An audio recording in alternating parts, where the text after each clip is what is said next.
Arthur Schopenhauer, a German philosopher from the 1800s, had a really big idea. The will is what makes reality real. Imagine a super strong, invisible force controlling everything around us. That's Schopenhauer's will. It's not like wanting a snack, it's the basic energy behind everything that exists. Schopenhauer wasn't just making stuff up, he really liked Immanuel Kant, another famous philosopher. Kant said we only know the world through our senses, not the real thing itself. Schopenhauer took this idea further. He thought we know the real thing, and it's the will. Imagine a swirling ocean under a calm surface. The surface is the world we see, shaped by our brains. But underneath, the will is raging, always moving, never stopping. This will isn't bad, it just doesn't care about good or bad. Schopenhauer's idea was a game changer. It challenged the idea that reason is everything. He thought humans weren't really rational. We're more like puppets of the will, controlled by forces we don't understand. Schopenhauer saw the will everywhere. A plant growing towards the sun, a tiger hunting, a river making a canyon. These aren't choices, he'd say, it's the will showing itself in different ways.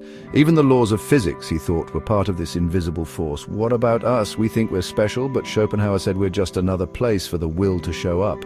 Our wants, fears and dreams, all the will pulling our strings. Think about wanting love, wanting to be successful, being afraid of dying. These aren't just thoughts, they're the will inside us. This explains why we're always fighting with ourselves. We make plans, try to be logical. Then the will messes things up. A sudden crush, getting angry, wanting something bad for us. We're stuck between what we want and the stronger will inside us.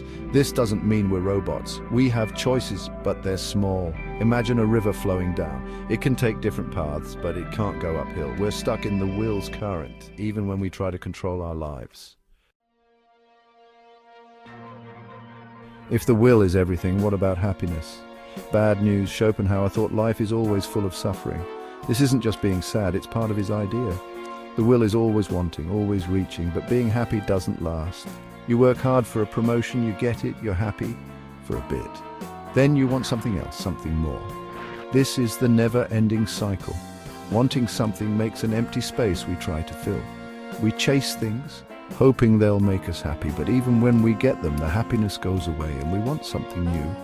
It's like an itch you can't scratch. And when we don't get what we want, we suffer, feeling frustrated, disappointed, jealous. These are all kinds of suffering caused by the will. So we suffer whether we win or lose. It's a sad idea, but Schopenhauer thought it was true. A real look at being human. So are we trapped? Schopenhauer wasn't all bad news. He said there are ways to escape the will a little. One way is through art. When we look at a beautiful painting, hear a great song, or see a good play, we forget about our own wants. Schopenhauer thought music was the best art. Why? Because it talks to the will directly, not our logical brains. Think about how music can make you cry, feel happy or feel scared. It's like the will is talking to itself. Another way to feel better is by being good. Schopenhauer thought understanding that everyone suffers makes us kind. If we see ourselves in other people's problems, we'll be nicer. He said we should try not to hurt others and treat everyone with respect. Schopenhauer's ideas were crazy for his time, but they influenced lots of other thinkers. Friedrich Nietzsche, the philosopher of power, learned a lot from Schopenhauer's will. Existentialists like Albert Camus and Jean-Paul Sartre thought about the meaninglessness Schopenhauer talked about, but they had different answers. Even today, when everyone wants to be happy and successful, Schopenhauer's ideas are a reality check.